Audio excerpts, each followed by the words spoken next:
Viewers, welcome to বুডি cooking program. আশা করি আপনারা সবাই ভালো আছেন। এই যে আজকে আবার আমি চলে এসেছি একটা নতুন অসাধারণ রেসিপি নিয়ে। এই রেসিপিটা করার জন্য আমি কি কি নিয়েছি এই দেখুন। এই যে আমি 5টা ডিম নিয়ে নিয়েছি,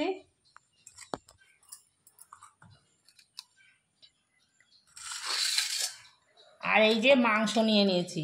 মাংসটা আমি 500 গ্রাম নিয়েছি। মাংসগুলো কিন্তু এই যে এইভাবে ছোট ছোট করে কেটে নিতে হবে। আমি ছোট ছোট করে পিস করে কেটে নিয়েছি। এটা কিন্তু মিক্সিতে পিষে নিয়ে আসলেও হতো, কিন্তু পিষে নিয়ে আসলে এটা খেতে ভালো লাগে না।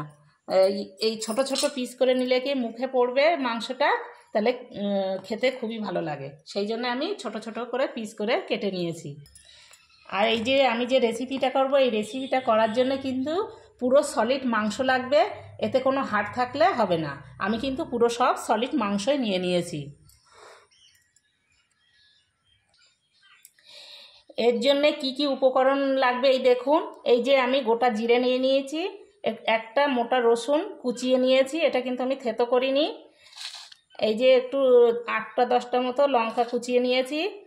এই যে আদাও কুচিয়ে নিয়েছি, 2টো মিডিয়াম সাইজের পেঁয়াজ কেটে নিয়েছি, আর এই যে একটা গোটা আলু আমি সিদ্ধ করে নিয়েছি।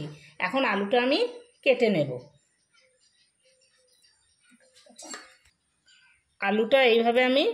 আলুটাও আমি এই যে পেঁয়াজের মতো কুচি কুচি করে চৌকো চৌকো করে কেটে নেব, ছোট ছোট করে। এই যে দেখুন, আলুটা এইভাবে আমি কেটে নিচ্ছি।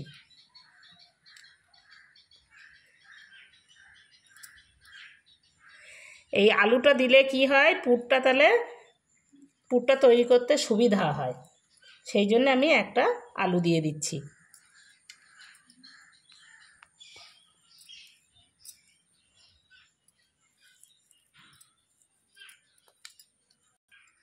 এখন আমি রেসিপিটা শুরু করছি। এই যে প্রথমে আমি তাওয়াটা বসিয়ে দিয়েছিলাম, তাওয়াটা গরম হয়ে গিয়েছে। এখন তাওয়ায় আমি একটু তেল দিয়ে দিয়েছি পুরটা করার জন্য।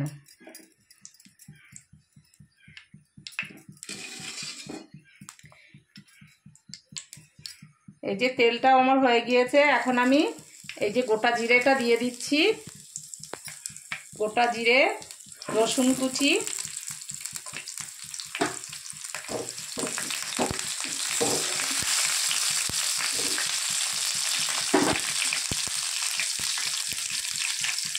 পেঁয়াজ,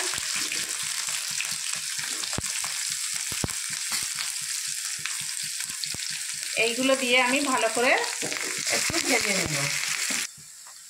এই যে দেখুন, পেঁয়াজটা আমার একটু লাল লাল করে ভাজা হয়ে গিয়েছে। এখন আমি আদাটাও দিয়ে দিচ্ছি। আদাটা শেষে দিলাম, কারণ আদাটা যদি বেশি ভাজা হয়ে যায় তাহলে একটু তিতো হয়, ওই জন্য আদাটা আমি শেষে দিই।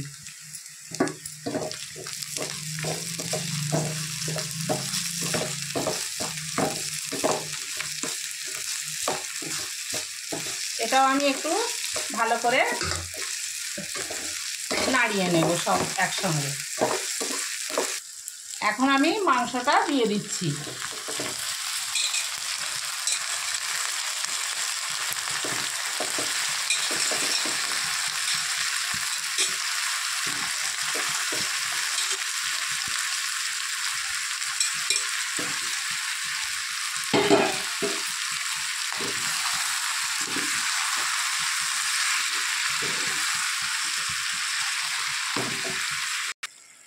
এখন আমি এই যে দেখুন, মাংস থেকে কত জল বেরোচ্ছে। এখন আমি একটু লবণ পরিমাণ মতো আর পরিমাণ মতো হলুদ দিয়ে দেব। আমি এই যে রেসিপিটা করছি, এই রেসিপিটা হচ্ছে কিন্তু কাবলি রোল। এটা খেতে কিন্তু অসাধারণ টেস্টি। এই রেসিপিটা কিন্তু অসাধারণ টেস্টি হয়।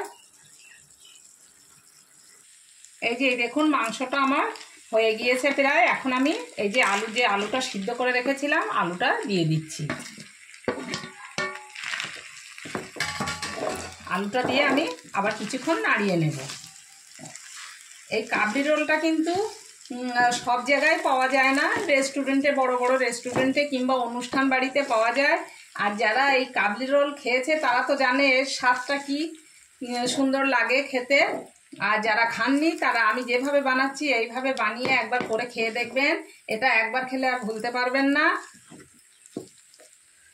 এই কাবলি রোলটা একবার খেলে কিন্তু বারবারই খেতে ইচ্ছা করবে।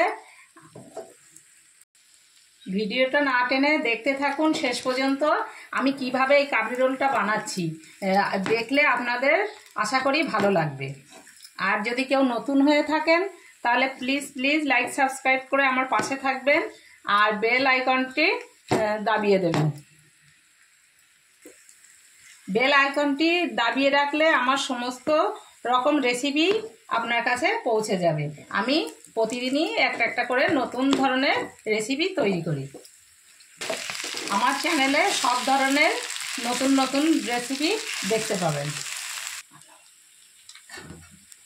এই যে পুরটা আমার হয়ে গিয়েছে, এই দেখুন। আলুটা দিলে কি পুরটা তাহলে বেশ মিহিন হয় আর তৈরি করতেও, এই যে কাবলি রোল তৈরি করতেও সুবিধা হয়। এখন আমি একটা প্লেটে এই যে ডিমগুলো সব নিয়ে নেব।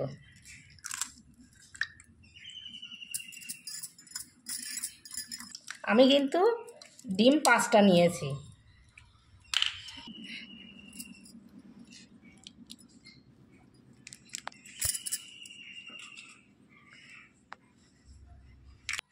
এই দেখুন এই ডিম 5টা এখন আমি ভালো করে গুলে নেব।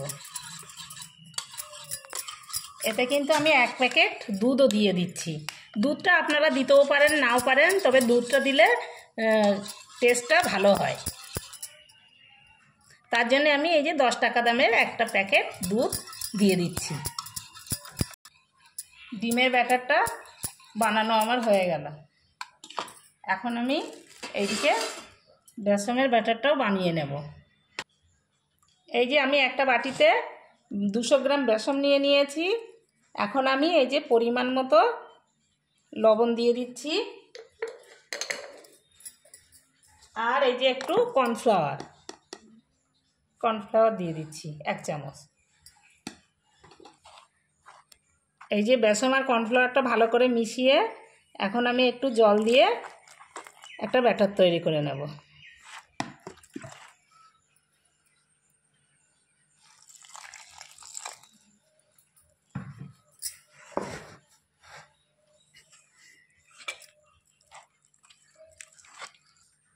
এই যে ব্যাটারটা আমার তৈরি হয়ে গিয়েছে।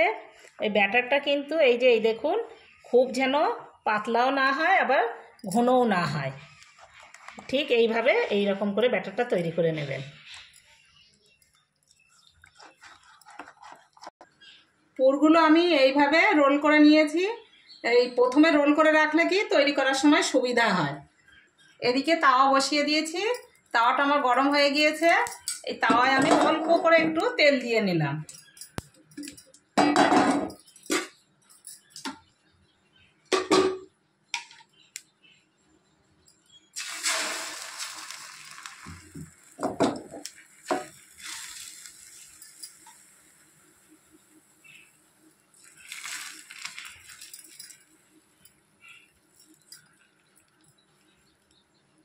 দেখুন আমার এটা তৈরি হয়ে গিয়েছে। এখন আমি এই যে পুরগুলো এরকম করে দিয়ে দেব, দিয়ে এখন আমি এইভাবে রোল মতো করে নেব।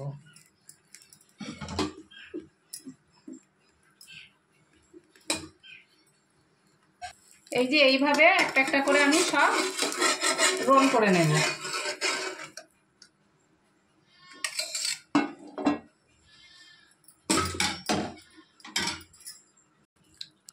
এই যে এইভাবে আমি একটা একটা করে ডিমগুলো এই যে অমলেটের মতো করে নিয়ে মাংসের পুরের রোলটা এই যে দিয়ে দিলাম। আর এইদিকে আমার আরগুলো সব করা হয়ে গিয়েছে।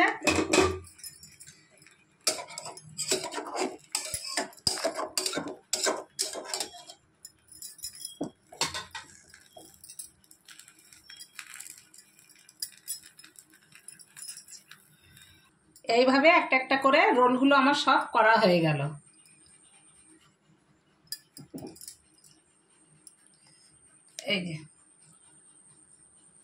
এই যে রোলগুলো আমার সব করা হয়ে গিয়েছে। কড়াইটা আমার হয়ে গিয়েছে, এখন আমি কড়াইতে তেল দিয়ে একটা একটা করে ভেজে নেব। এখন আমি এই যে একটা একটা রোল নিয়ে ব্যাটারে, যে বেসনের ব্যাটারে ডুবিয়ে তেলে ছেড়ে দেব, এইভাবে একটা একটা করে।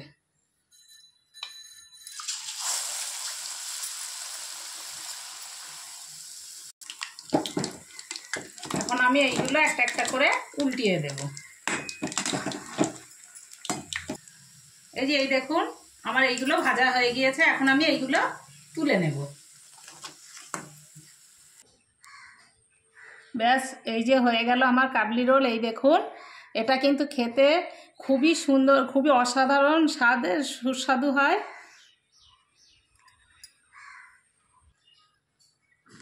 এই যে এই দেখুন কত সুন্দর হয়েছে। এটা কিন্তু যে একবার খাবে আর ভুলতে পারবেন না, তার বারবার খেতে ইচ্ছা করবে। কি সুন্দর হয়েছে খেতে, না খেলে আপনারা বুঝতে পারবেন না এটা খেতে কত সুন্দর লাগে। এই দেখুন পুরগুলো সব ভিতরে ভরা আছে। আর যারা এতক্ষণ ধরে আমার এই রেসিপিটা দেখছেন তাদের অশেষ ধন্যবাদ। আপনারা ভালো থাকুন, সুস্থ থাকুন। আর আমার এই রেসিপিটা কেমন হয়েছে কমেন্টসে জানাবেন। আর যদি ভালো লেগে থাকে তাহলে লাইক সাবস্ক্রাইব করে আমার পাশে থাকবেন। ওকে, খোদা হাফেজ।